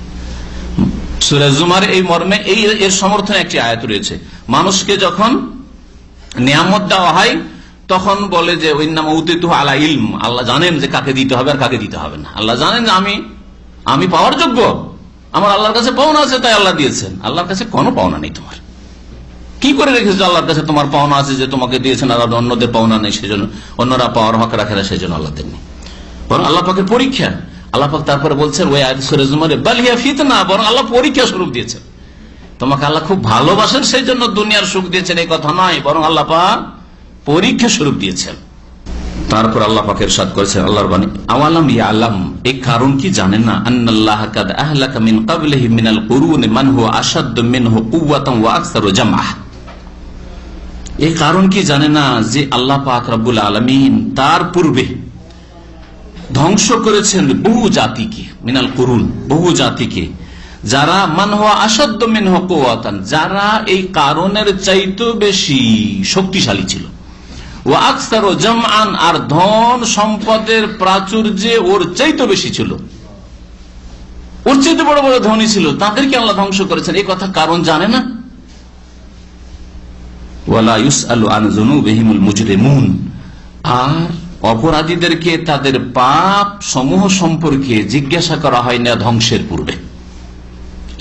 এই অংশটুকুর তাফসীর কি? অংশের তাফসীর হচ্ছে যে মানুষের পাপ যখন বেড়ে যায় আর আল্লাহ পাকের শাস্তি যখন অবধারিত হয়ে যায়, যখন আল্লাহ পাক কোন জাতির বা কোন ব্যক্তির অধপতন ধ্বংস চান, তখন আল্লাহ পাক জিজ্ঞাসা করেন না এই কথা, হ্যাঁ, কোন ফেরেশতা পাঠিয়ে অথবা রসুল পাঠিয়ে যে তুই এত পাপ কেন করলি, তোর জন্য আযাব আসছে, কিন্তু না, আগেই জানিয়ে দেওয়া হয়েছে যে দেখো সোজা রাস্তায় থাকো, আল্লাহ পাকের নিয়ামতের শুকরিয়া আদায় করো, আল্লাহ পাক নিয়ামত দিয়েছেন তা তোমার পরীক্ষার জন্য, আর যদি আল্লাহ কখনো কষ্ট দেন, কাউকে কষ্ট দেন, তাও পরীক্ষার জন্য। এগুলি আল্লাহ পাকের দুনিয়ায় পরীক্ষা। ওয়ালা ইউসআলু আন যুনুবিহিমুল মুজরিমুন, অপরাধীদেরকে যখন ধ্বংস করা হয়, ধ্বংসের পূর্বে তাদেরকে জিজ্ঞাসা করা হয় না যে তুই এটা কেন করলি, এটা করলি কেন, সেই জন্য ধ্বংস করা হচ্ছে, এই কথা জিজ্ঞাসা করা হয় না। হঠাৎ করে আল্লাহ পাকের আযাব চলে আসে। ফাখারাজা আলা কওমিহি ফি জিনাতিহি, একদিন কারণ আমোদ ফুর্তি করতে আর প্রদর্শনীর জন্য, দেখাবার জন্য যে আছি আমি, আর আমার ধন দৌলত আছে, আর আমার জনবল আছে, দেখ আমার পিছনে কত লোক ঘুরে। নেতাদের কিন্তু এরকম ধারণা হয়ে যায়। হ্যাঁ, এটা হচ্ছে কারণই চরিত্র। কখনো এরকম মনে যেন না হয় যে আমার অনেক ভক্ত আছে, দেখ যেখানে যায় আমার সাথে দল আর দল। আল্লাহ পাক হেফাজত করেন, আল্লাহ পাক যেন আমাদেরকে বাঁচান সব চিন্তা থেকে। একদিন বের হইল, ফাখারাজ আলা কওমি, নিজ সম্প্রদায়ের উদ্দেশ্যে বা তাদের সামনে বের হইল, ফি জিনাতিহি, জাঁকজমকপূর্ণ অবস্থায়, জাঁকজমক সহকারে। এই তার জাঁকজমক, ধন দৌলত, আর তার যে সওয়ারি, আর তার সাথে শত শত লোক, তার ভক্ত, এইসব দেখে কালাল্লাযীনা ইউরিদুনাল হায়াতাদ দুনিয়া, যারা দুনিয়ার পূজারী, অনেক দুনিয়াদার লোকের আছে, ওফ কত সুখের জীবন রে, কারণ রে, আমরা যদি একটু পেতাম এইরকম, আমরা যদি পেতাম। একজন আলেমের কথা মনে হলো, এরকম আলেম সমাজ আমাদের দেশে আছে। মদিনা ইউনিভার্সিটিতে প্রথম যখন অ্যাডমিশন হলো, তখন একসাথে শিক্ষকতা করতাম। বুড়ো মানুষ, 70-75 বছর বয়স, আর আমার বয়স তখন 25-26 মধ্যে বা তারও কম। তো ওই সময় বলছে আমাকে, একটাও ছেলেকে মাদ্রাসা পড়ায়নি, আলেম বানায়নি, হাফেজ বানায়নি, একটা মেয়েকেও দিনের শিক্ষা দেয়নি, সবগুলিকে কলেজ ইউনিভার্সিটি পড়িয়ে বিএ এমএ সবগুলি মাস্টার্স পড়িয়েছে। আলেমের কমপক্ষে এতটুকু হওয়া উচিত যে একটা ছেলেকে ভালো আলেম করব, মেয়েদেরকে আবার মাস্টার ডিগ্রি আর পিএইচডি সব করাবো, একজন আলেম তার জন্য উচিত। আর যেখানে সহশিক্ষা না থাকে, সৌদি আরবের মতো হয় কোনো ব্যাপার নয় অবশ্য, কিন্তু সহশিক্ষাই এইসব পড়াবেন একজন আলেমের জন্য মোটেই উচিত নয়, জায়েজ নয় কোনো মানুষের জন্য সহশিক্ষা এরকম মেয়েদের। তো আবার একজন আলেমের জন্য কি করে শোভা পায়, এসব করেছে। একটাও ছেলে চাকরি পায়নি সেই সময়টাই। আমি যখন মদিনায় চলে আসছি, তখন একসাথে নদীতে গোসল করতে গেছি। বলছে যে মৌলানা, আমাদের দেশে তো মৌলানা বললাম, মৌলানা এখন বুঝতে পারছি যদি একটা ছেলেকে আরবি পড়াইতাম মদিনা যেতে পারতো। আমার মদিনা আসা দেখে ওর আকাঙ্ক্ষা এসে যে মদিনা যেত। মদিনা গেলে কি হবে? দুনিয়ার দৃষ্টিকোণ থেকে ওখানে গেলে বিদেশ যাবে, বিদেশ গেলে রিয়াল আসবে, সুখ হবে, পরিবারটা সুখী হবে। চিন্তাধারা দেখছেন? এই নয় যে মদিনা গিয়ে কোরআন হাদিসের উচ্চ শিক্ষা লাভ করবে। তাই যদি আকাঙ্ক্ষা হয়তো ছোট থেকে কোরআন হাদিস পড়াইতো বাচ্চাদেরকে, বুঝতে পারছেন? তো দুনিয়াদার লোকদের চিন্তাধারা এরকম। আপনার যখন সুখ দেখবে তখন হাই হাই করা শুরু করবে যে আমি যদি এর মতোই করতাম। এই জন্য দিন পড়া লোকেরা, যারা দিন চর্চা করে, দিনের উপর আমল করে, কোরআন এবং হাদিস মেনে চলে, ধার্মিক লোক, তাদের সুখ হলে তারা কেউ বেকার নেই, তারা কেউ আর্থিক দিক থেকে দুর্বল নেই, বা তারা কোনো পেরেশানিতে নেই। তাদের সুখ শান্তি দেখলে অন্যরা, দুনিয়াদাররা, পেট পূজারীরা আকাঙ্ক্ষা করে যে হাই যদি ওদের মতো এরকম করতাম। কিন্তু শুরু থেকে না করার মন মানসিকতা নেই যে আমরাও দিনদার হব, আমরা ছেলে মেয়েদেরকে দিনদার করবো, নামাজি বানবো, আমরাও কোরআন হাদিসের শিক্ষা দেবো না। তো ওই রকমই কারণের বংশের যারা দুনিয়াদার, কালাল্লাযীনা ইউরিদুনাল হায়াতাদ দুনিয়া, ওই সব লোকেরা বলল যারা দুনিয়ার জীবনের সুখ চাই, ইয়া লাইতা লানা মিসলা মা উতিয়া কারুন, হায় যদি আমাদের জন্য তাই হতো যা কারুনকে দেওয়া হয়েছে। কারুনকে যেমন ধন সম্পদ দেওয়া হয়েছে অঢেল, ওই রকম যদি আমাদেরকেও দেওয়া হইতো। ইন্নাহু লাযু হাজ্জিন আযীম, এতে বড় ভাগ্যবান গো, এই কারণ তো বড় ভাগ্যবান। আজকাল এইরকমই এক ভাই বলছে, একজন লোকের কলেজের ইউনিভার্সিটি পড়াশোনা করে ছেলেগুলো সব চাকরি পেয়ে গেছে, সবগুলি চাকরি পেয়েছে, একটা কেউ বেকার নেই, কেউ মাস্টার, কেউ অফিসার, বিভিন্ন চাকরি পেয়ে গেছে। ওর কথা বলছে যে এই লোকটা বড় ভাগ্যবান, এর ছেলেরা বড় ভাগ্যবান, কেউ বেকার নেই, সবগুলি সরকারি চাকরি পেয়ে গেছে। দেখছেন চিন্তাধারা? হ্যাঁ, পয়সার রাস্তা খুলে গেছে, 60 বছর 65 বছর পর্যন্ত আর কোনো চিন্তা নেই, বড় ভাগ্যবান। এটা কারণের কথা, এটা একজন দিনদার মুসলিমের কথা নয়। আমি জিজ্ঞেস করলাম যে ওই মাস্টারগুলি, ওনার ছেলেগুলো নামাজ পড়ে? যে না, নামাজ পড়ে না। বলে আলহামদুলিল্লাহ, ভাগ্যবান মোটেই নয়, হতভাগা মরদুদ। দুনিয়ার চাকরি পেয়েছে, রুজি রিজিকের ব্যবস্থা হয়েছে, ওতে ভাগ্যবান হয়ে গেল। দিন হারা, ইমান হারা, আখেরাত হারা, জান্নাত হারা, কি করে ভাগ্যবান হইল? তো দৃষ্টিকোণটাকে পাল্টাইতে হবে। হ্যাঁ, মগজটাকে এই নাপাকি দুনিয়ার অপবিত্রতা থেকে পাক করতে হবে। দুনিয়া আমাদের স্বার্থ নয়, দুনিয়া থেকে চলার জন্য যা লাগে বৈধভাবে নেন, যা আসছে নেন, অবৈধভাবে নয়। আখেরাতকে সামনে রেখে, আখেরাতকে কিবলা বানিয়ে, আখেরাতকে টার্গেট বানিয়ে। দুনিয়াদাররা এরকমই বলেছিল, কারণকে বড় ভাগ্যবান বলেছিল। ভাগ্যবানের দশা কি হচ্ছে শোনেন। ওয়াকালাল্লাযীনা উতুল ইলমা, তবে ওই সব লোকেরা যাদেরকে আল্লাহ প্রদত্ত জ্ঞান দেওয়া হয়েছিল, যাদেরকে দিন ইসলামের জ্ঞান দেওয়া হয়েছে, মুসা আলাইহিস সালামের দিনের জ্ঞান দেওয়া হয়েছে, মুমিন, ওরা বলেছে ওয়াইলাকুম, কি বলো তোমরা, কারণকে ভাগ্যবান বলছো, ওয়াইলাকুম, তোমাদের দুর্ভোগ, তোমাদের উপর আফসোস, কেমন তোমাদের চিন্তাধারা। সওয়াবুল্লাহি খায়রুল লিমান আমানা ওয়া আমিলা সালিহান, আল্লাহ পাকের প্রতিদান, সওয়াব মানে হচ্ছে বদলা, আল্লাহ পাকের প্রতিদান, খায়রুন এটা হচ্ছে উৎকৃষ্ট, সবচেয়ে উত্তম, ওই সব লোকদের জন্য যারা ঈমানদার হয়েছে, ও আমিলা সালিহান, আর সৎকর্মশীল হয়েছে। তাহলে ঈমানদার মুমিন এবং যারা নেক আমলকারী, তাদের জন্য যে আল্লাহ পাকের উত্তম প্রতিদান রয়েছে, দুনিয়ায় মানসিক শান্তি, অল্পতে পরিতুষ্টি, আর আখিরাতে তাদের জন্য মহাপুরস্কার, এটা সবচেয়ে উত্তম, সবচেয়ে উত্তম। সওয়াবুল্লাহি খায়র, আল্লাহ পাকের বদলা মুমিনদের জন্য, নেক লোকদের জন্য এটা সবচেয়ে ভালো। ওয়ালা ইউলাক্কাহা ইল্লাস সাবিরুন, কিন্তু দুনিয়াতে অধিকাংশ লোক অধৈর্য। এটা কে হাসিল করে?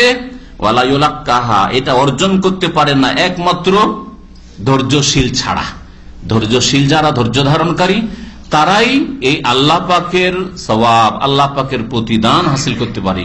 দুনিয়ায় অল্পতে মানসিক শান্তি, যে অবস্থায় আছে সে অবস্থায় খুব খুশি, এইটা একমাত্র ধৈর্যশীলরা হাসিল করতে পারে। আখেরাত সুন্দর কে করতে পারে? আখেরাতের প্রতিদান কে পাবে? যারা দুনিয়ায় ধৈর্য ধারণ করেছে, হারাম থেকে ধৈর্য ধারণ করেছে, নেক আমলের ওপর অটল থেকে ধৈর্য ধারণ করেছে, বালা মুসিবতের সময়, ঝুঁকির সময়। ওয়ালা ইউলাক্কাহা ইল্লাস সাবিরুন, ধৈর্য 3 প্রকার। বালা মুসিবতের সময় ধৈর্য ধরতে হবে, গুনাহ থেকে, হারাম থেকে, অন্যায় থেকে বেঁচে থাকার ক্ষেত্রে ধৈর্য ধরতে হবে, আর দিনের উপর অটল থাকার ক্ষেত্রে ধৈর্য ধারণ করতে হবে। এরাই দুনিয়া এবং আখিরাতের শান্তি হাসিল করে। ফাখাসাফনা বিহি, আল্লাহ পাক বলছেন এই কারুন, যাকে লোকেরা ভাগ্যবান বলছিল, পেট পূজারীরা, তাকেও ধসিয়ে দিলাম, মাটিতে ধসিয়ে দিলাম। খাসাফা ইয়াখসিফু মানে মাটিতে পুঁতে দেওয়া, ধসিয়ে দেওয়া। ওয়াবিদারিহি আল আরদা, তাকে এবং তার ঘর বাড়িকে ধসিয়ে দিলাম, আল আরদা মাটিতে, ভূমিতে ধসিয়ে দিলাম। ফামা কানা লাহু মিন ফিয়াতিন ইয়ানসুরুনাহু মিন দুনিল্লাহ, কোন শক্তি ছিল না, ফিয়াতুন মানে দল, কোন তার দল ছিল না যে তার সাহায্য করবে আল্লাহ ছাড়া। ওমা কানা মিনাল মুনতাসিরিন, আর সে নিজেও আত্মরক্ষা করতে পারেনি, সে নিজেও আত্মরক্ষাকারীদের অন্তর্ভুক্ত হইতে পারেনি। মুনতাসির মানে হয় প্রতিশোধ গ্রহণ করা, আর সে প্রতিশোধ গ্রহণকারীদেরও অন্তর্ভুক্ত হতে পারেনি যে এর প্রতিশোধ নেব। দুনিয়ার ক্ষেত্রে কেউ যদি ক্ষয়ক্ষতি করে আপনার, তো বদলা নিতে পারবেন। ও আপনার মতো দুর্বল মানুষ, হ্যাঁ ঠিক আছে, আমার ক্ষয়ক্ষতি করলি, আমিও চান্সে আছি, সুযোগ পেলে তোরও ক্ষতি করব। তো দুনিয়াতে কারো কেউ ক্ষতি করলে, যতই বড় শক্তিশালী হোক না কেন, আল্লাহ ছাড়া যে কোনো মানুষ আশঙ্কা করে রিয়াকশনের, যে আমি যে করেছি, এদেরকে মেরেছি, এদের জুলুম করেছি বা অন্যায় করেছি, আমারও কিছু হইতে পারে। নেতৃত্ব গেলেই চেপে ধরবে, তাই না? বড় জুলুম অত্যাচার করলে যেমনই নেতৃত্ব গেল, চেপে ধরলো। আবার ওরাও যদি বাড়াবাড়ি করে, আবার আসবে 2-4-5 বছর পরে, তখন ওরা চেপে ধরবে। তো এই আশঙ্কা থাকছে, তাই না? একমাত্র এই আশঙ্কা মুক্ত রব্বুল আলামিন, ওয়ালা ইয়াখাফু উকবাহা। আম্মা পরে আল্লাহ বলছেন, আল্লাহ পাক সামুদ জাতিকে ধ্বংস করে দিলেন, ফাদামদামা আলাইহিম রাব্বুহুম বিযামবিহিম ফাসাওয়াহা, এমন করে ধ্বংস করলেন যে ধূলিসাৎ করে দিলেন, একবারে জমিনে মিশিয়ে দিলেন। ওয়ালা ইয়াখাফু উকবাহা, আল্লাহ পাক কোন এই রকমের এর অশুভ পরিণাম হবে, খারাপ পরিণাম হবে, রিয়াকশন হয়ে যাবে, এটাকে আল্লাহ ভয় করেন না। অমাকান আমি আল মুনতাসিরিন, কারণ প্রতিশোধ নিতে পেরেছে। আল্লাহ তুই আমাকে পুতবি, আমাকে ধসাবি না, দেখবো আমি, ক্ষমতা হয়েছে। অমাকান আমি আল মুনতাসিরিন। গত দিনের কয়েকদিন আগে যারা পেট পূজারী আকাঙ্ক্ষা করেছিল যে আমরাও যদি কারণের মতো ধনী হইতে পারতাম, সুখী হইতে পারতাম, পয়সাওয়ালা হইতে পারতাম, আজকে বলছে আলহামদুলিল্লাহ, আলহামদুলিল্লাহ বেঁচে আইছি, আলহামদুলিল্লাহ, যদি কারণের সাথে থাকতাম তো কারণের সাথেও ধসতাম, আমরাও যেতাম, তাই না? বলছে ওয়াসবাহাল্লাযীনা তামান্নাউ মাকানাহু বিল আমস, ওই লোকদের সকাল হলো, আল্লাযীনা তামান্নাউ মাকানাহু, যারা আকাঙ্ক্ষা করেছিল, আশা করেছিল তার মান মর্যাদার, তার কারণের মতো আমাদেরও যদি মান পজিশন হইতো, এই যে আকাঙ্ক্ষা করেছিল, এদের সকাল হইল।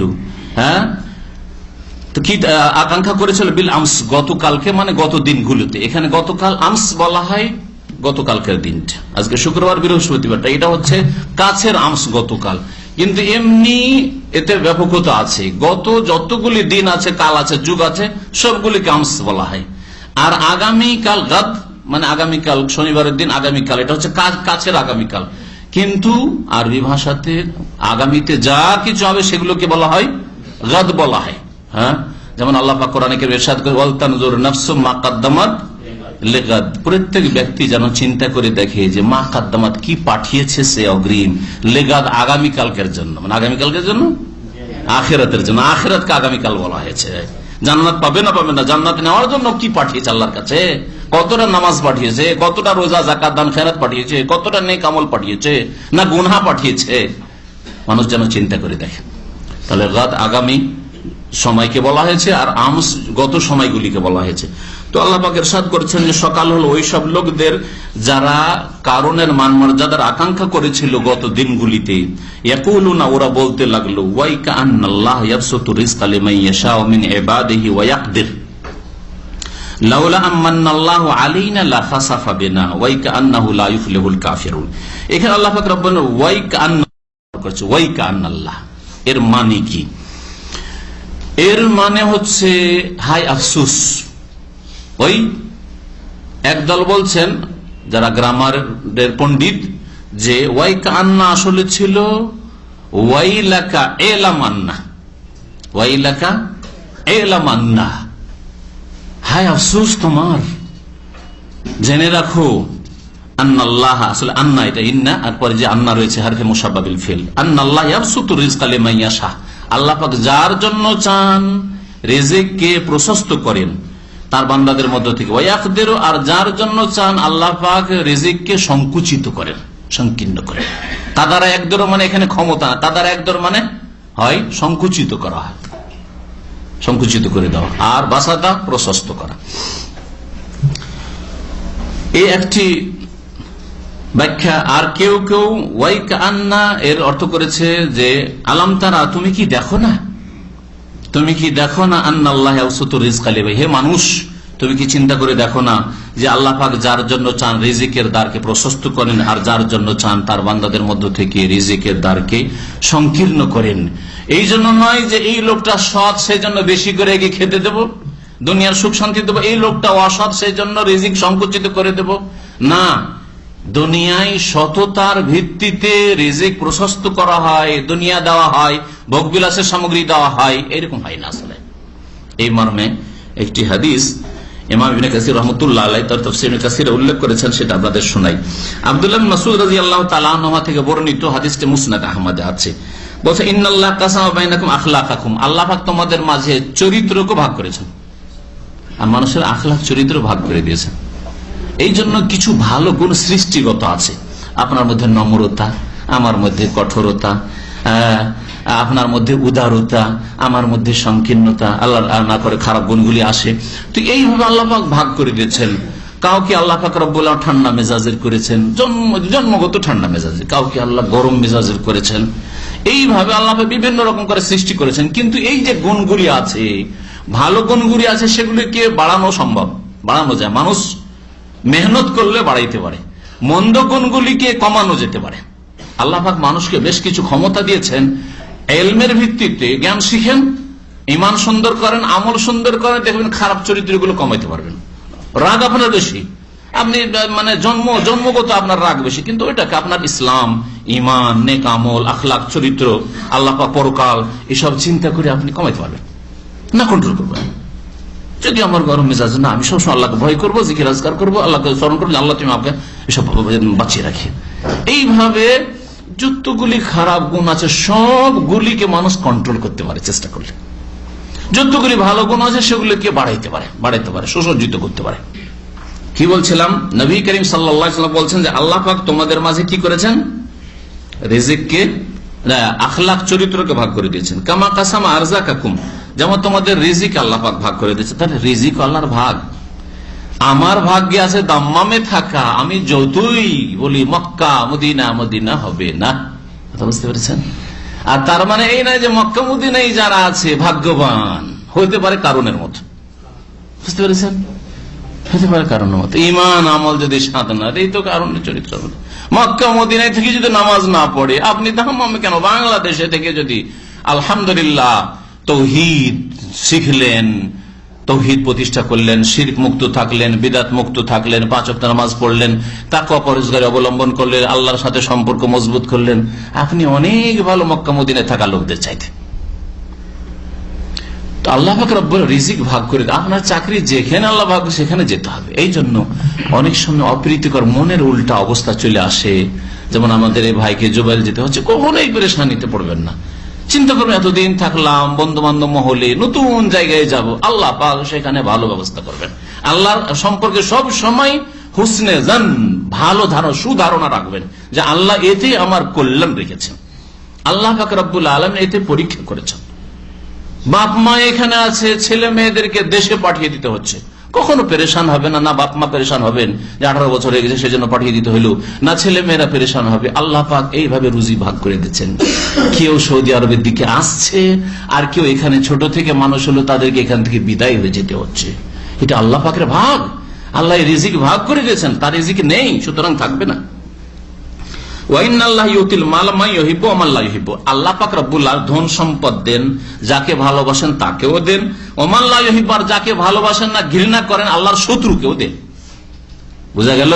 তাহলে ধন সম্পদের ক্ষেত্রে, নেতৃত্বের ক্ষেত্রে আল্লাহ পাক শুধু যাকে ভালোবাসেন তাকে দেন না, যাকে আল্লাহ পাক দুশমন মনে করেন তাকেও দেন। ওয়ালা ইউতিল ঈমান ইল্লা মা ইউহিব্বু, তবে ঈমান আমল ভালো জিনিস আখিরাত কাকে দেন? মা ইউহিব্বু, যাকে আল্লাহ ভালোবাসেন। যাকে আল্লাহ ভালোবাসবেন তাকে ইলম শিখার তৌফিক দেবেন। বলেন আলহামদুলিল্লাহ যে আপনাদেরকে এখানে হাজার হাজার মানুষ আছে, বরং লাখ লাখ মানুষ আছে, হ্যাঁ, বাংলা ভাষাভাষী হাজার হাজার মানুষ এইখানে শিক্ষতে ঘুরে বেড়াচ্ছে, মার্কেটে ঘুরে বেড়াচ্ছে। তাদেরকে আল্লাহ পাক ভালোবাসেন না, সেই জন্য তাদেরকে ইলম শিখার তৌফিক দেননি। আর আপনাকে বেছে নিয়েছেন হাজারের মধ্যে একজন, দিয়ে আপনাকে ইলম শিখার তৌফিক দিয়েছে। বলুন আলহামদুলিল্লাহ। এটা নিজের পক্ষ থেকে বলছি না যে আপনারা আসবেন সেই জন্য। নবী করিম সাল্লাল্লাহু আলাইহি ওয়াসাল্লাম বলছেন, মান ইউরিদিল্লাহু বিহি খাইরান, যার সাথে আল্লাহ পাক কল্যাণের ইচ্ছা করেন, ইউফাক্কিহু, ভালোর ইচ্ছা করেন। আল্লাহ আপনার সাথে আমার সাথে ভালোর ইচ্ছা করেছেন, ইউফাক্কিহুহু ফিদ্দিন, তাকে দ্বীনের জ্ঞান শিখার আল্লাহ পাক তৌফিক দিয়ে থাকেন।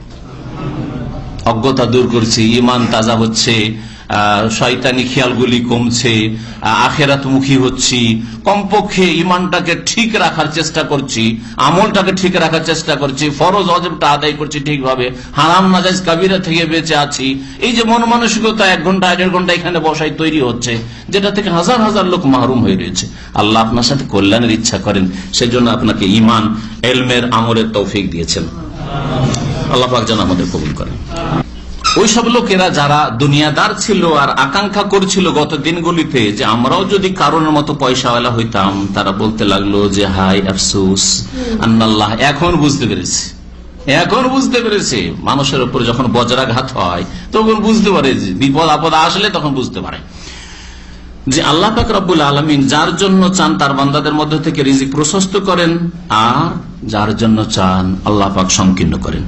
লাউলা আম্মান্নাল্লাহু আলাইনা, আল্লাহ যদি আমাদের উপর ইহসান না করতেন, অনুগ্রহ না করতেন, লা খাসাফা বিনা, তাহলে আমাদেরকেও আল্লাহ ধসিয়ে দিতেন মাটিতে। আমাদেরকে আল্লাহ পয়সা দিতেন আর আমরা ওইরকমই পাপ করা শুরু করতাম, আমাদেরকে আল্লাহ পাক মাটিতে ধ্বংস করে দিতেন।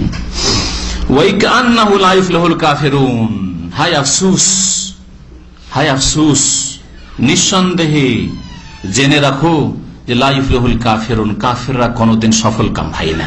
অস্বীকারী, পরকালে অবিশ্বাসী, আল্লাহ অবিশ্বাসী, আল্লাহর তৌহিদে একত্ব অবিশ্বাসী, আল্লাহ পাকের দিন শরীয়তে অবিশ্বাসী, বেনামাজি, লা ইফলাহ, কখনো পরিত্রাণ পায় না, সফল কাম হয় না।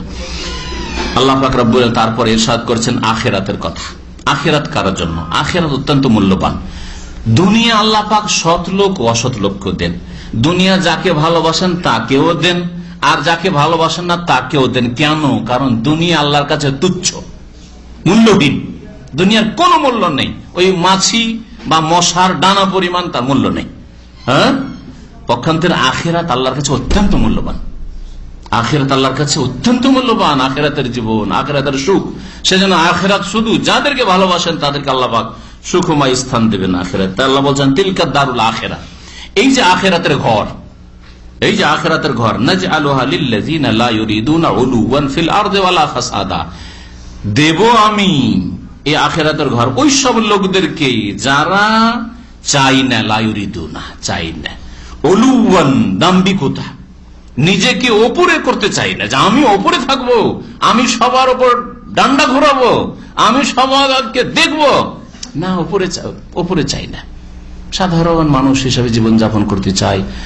এরা আমার কমপক্ষে মানুষ হিসাবে ভাই, যদি অমুসলিম হয়তো মানুষ, তারা, আমিও মানুষ, সেও মানুষ। আর মুসলিম হলে দিনী ভাই, সে যদিও গরিব, যদিও অভাবী, যদিও দুর্বল, যদিও অসুস্থ, নিজেকে বড় মনে করে না। তার জন্য আখিরাত। লা ইউরিদুনা উলুওয়ান ফিল আরদ, পৃথিবীতে যে দাম্ভিকতা চাই না, ওয়ালা ফাসাদান, আর বিপর্যয় সৃষ্টি করতে চাই না, অশান্তি বিশৃঙ্খলা সৃষ্টি করতে চাই না, ওদের জন্য আখিরাত রয়েছে। আখিরাত পাওয়ার জন্য আল্লাহ দুটো কথা বলেছেন, নিজেকে বড় মনে করবে না, আর ফিতনা ফাসাদ সৃষ্টি করবে না, কারো ক্ষয়ক্ষতি করবে না। আর নিজেকে বড় মনে করলে অন্যকে তুচ্ছ মনে করে, এমনকি নিজেকে বড় মনে করার কারণেই 5 ওয়াক্ত মসজিদে গিয়ে নামাজ পড়ো, আমি বাধ্য, যখন মনে হবে যাব।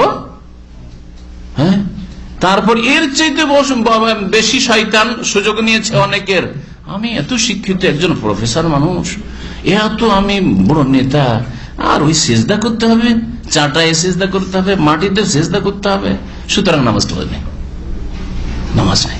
আখিরাত কার জন্য? যারা নিজেকে বড় মনে করে না, আর ফিতনা ফাসাদ সৃষ্টি করে না, কারো জুলম অত্যাচার করে না। ওয়াল আকিবাতু লিল মুত্তাকিন, আর উত্তম পরিণাম কার জন্য?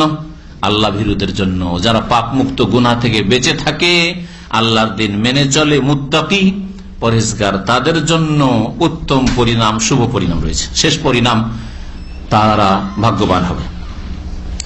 এই আয়াত ওমর ইবনে আব্দুল আজিজ রাহমাতুল্লাহ আলাইহি খলিফা, এই খলিফা পাঠ করেছিলেন ওই সময়, যে সময় তার ইন্তেকাল হয়। তেলাওয়াত করছেন করতে করতে এই আয়াতে, সূরা কাসাসের এই আয়াতে যখন পৌঁছেছিলেন, সেই সময় তার রূহ কবজ হয়। এত বড় বাদশাহ, বিশাল রাজত্ব তার কাছে, উমাইয়া বংশের। তারপরেও তিনি সেই যুগে, জুলম অত্যাচারের যুগে, তখন স্বজন প্রীতি চলছিল আর ধন সম্পদের লুটপাট চলছিল নেতৃত্বের নামে।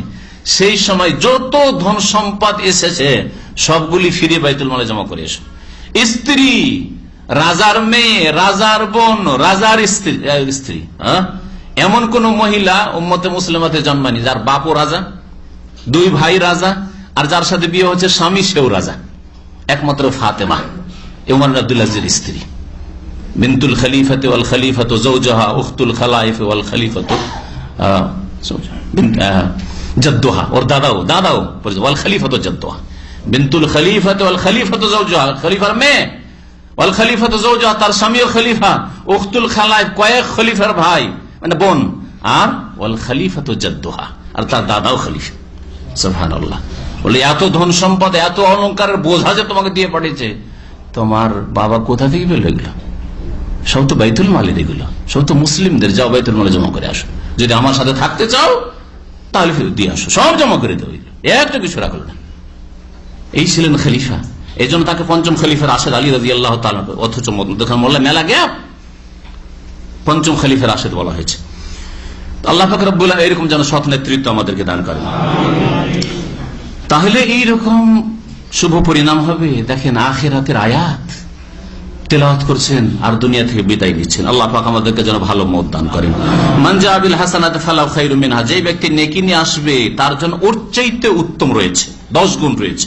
ওমান জা বিস সাইয়্যাত, যে ব্যক্তি গুনাহ নিয়ে আসবে, গুনাহ করবে, ফালা ইউজাল্লাযিনা আমিলুস সাইয়্যাত, যারা পাপের কাজ করে তাদেরকে বদলা দেওয়া হবে না, একমাত্র অতটাই বদলে যতটা করে, মানে একটা গুনাহ করলে একটাই গুনাহ লিখা হবে।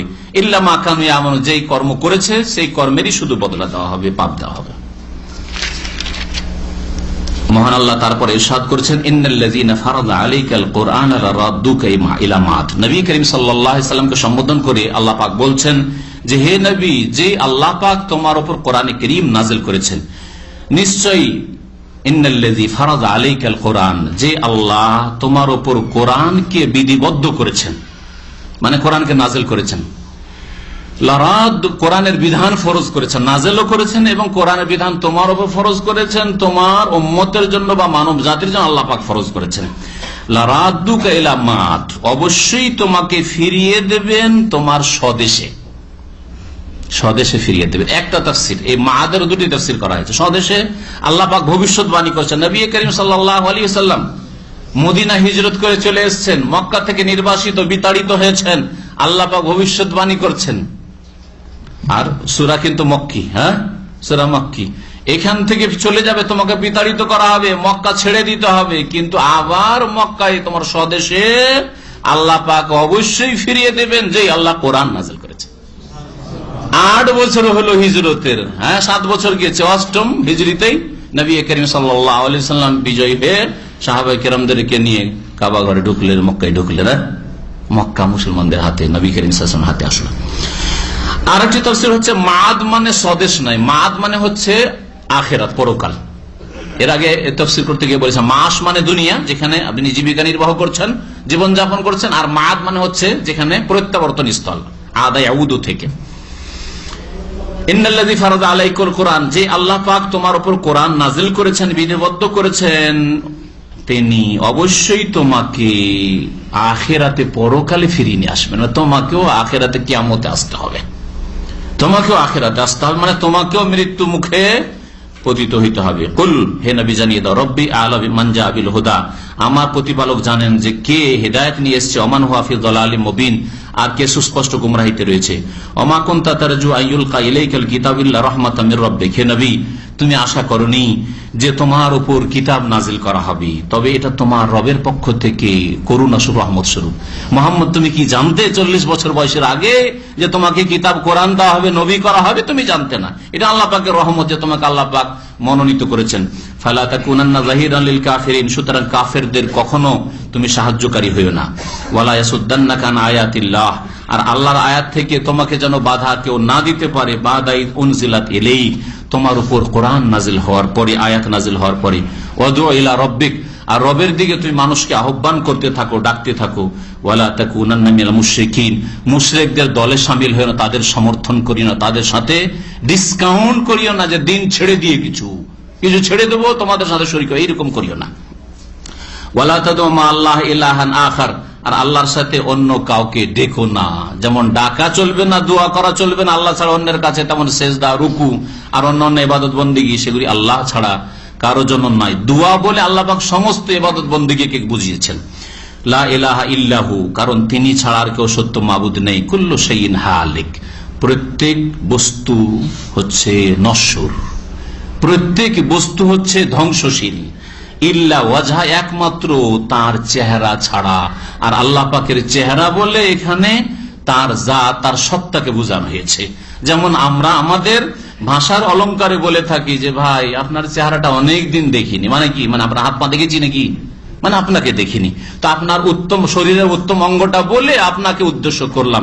ঠিকই তেমনি আল্লাহ পাকের আপনার চেহারা আছে বলে চেহারা বলেছি, কিন্তু তাই না, ওই রকমই আল্লাহ পাক রব্বুল আলামিনের চেহারা বলে আল্লাহ পাকের সত্তাকে উদ্দেশ্য করা হয়েছে যে পৃথিবীর সবকিছুই ধ্বংস হবে, আল্লাহ পাক শুধুই ধ্বংস হবেন না। আল্লাহ পাক রব্বুল আলামিন ওয়ায়াবকা ওয়াজহু রাব্বিকা যুল জালাল ওয়াল ইকরাম, সেখানেও চেহারার কথা বলে আল্লাহ পাকের জাতকে উদ্দেশ্য করা হয়েছে। আল্লাহ পাক রব্বুল আলামিনের তাহলে চেহারা আছে আল্লাহ পাকের মতো। লাহুল হুকম, বিধান তারই, বিধানকার, সৃষ্টির বিধান আল্লাহর জন্য, যা করতে চান আল্লাহ তাই হয়, এটা হচ্ছে সৃষ্টিগত বিধান। আর শরীয়তের বিধান তার জন্য, আল্লাহ পাক রব্বুল আলামিন যেই আদেশ নিষেধ নাজিল করেছেন তাই চলবে, মানুষের উপর নিজে বিধান রচনা করা, আইন রচনা করা কোরআন এবং হাদিস বিরোধী চলবে না। লাহুল হুকম ওয়া ইলাইহি তুরজাউন, এবং তার কাছেই তোমাদের ফিরে আসতে হবে এবং সেখানে ভালো মন্দের তোমাদের বদলা দেওয়া হবে। আল্লাহ পাক রব্বুল আলামিন যেন আমাদের কোরআন বোঝার তৌফিক দান করেন। আল্লাহ পাক কোরআন মোতাবেক আমাদের জীবন যাপনের তৌফিক দান করেন। কোরআন দিয়ে আমাদের জীবনকে যেন বরকতময় করেন, বরকতপূর্ণ করেন। আল্লাহ পাক আমাদের রুজিতে যেন বরকত দান করেন, জান মালে আল্লাহ পাক যেন বরকত দান করেন। আল্লাহ পাক যেন আমাদের দুনিয়া আখিরাতে সুখী করেন। আল্লাহ পাক আমাদেরকে জাহান্নামের আযাব থেকে যেন রক্ষা করেন। রব্বানা আতিনা ফিদ দুনিয়া হাসানা ওয়া ফিল আখিরাতি হাসানা ওয়া কিনা আযাবান নার। ওয়া সাল্লাল্লাহু আলা নবিয়িনা মুহাম্মদ ওয়া আলা আলিহি ওয়া সাহবিহি আজমাইন। হ্যাঁ, চুল কালা করা জায়েজ নয়, চুল কালা করা জায়েজ নয়, মাথার চুল হোক অথবা দাড়ি হোক বা হোক, কালো করা জায়েজ নয়। তবে মেহেন্দি ব্যবহার করেন, মেহেন্দির রং তো জানাই আছে। আর নবী সাল্লাল্লাহু আলাইহি ওয়াসাল্লাম আর একটা ঘাস ওর সাথে মিলাইতেন যেটাতে ব্রাউন হইতে পারে কিন্তু কালো হইতো না। কালো করা জায়েজ নাই। কালো করার ক্ষেত্রে শাস্তির কথা বলা হয়েছে, আযাবের কথা বলা হয়েছে, সুতরাং একজন মুসলিম কালো করবে না। বয়স কম হলে কি হবে, ধোকা দিবে বিয়ে করার জন্য? আগে কেন বিয়ে করবে? যে রাজি হবে তাকে বিয়ে করবে। জি হ্যাঁ, ওটা আরো ধোকা, একটা মেয়েকে ধোকা দিবে না, জায়েজ না। হয়তো ওই মেয়ে সাদা দাড়ি পছন্দ করে না, আমাকে কালো দাড়ি করে ধোকা দিয়েছে, পরের দিন দেখে আর এসব তো সাদা এর। হ্যাঁ।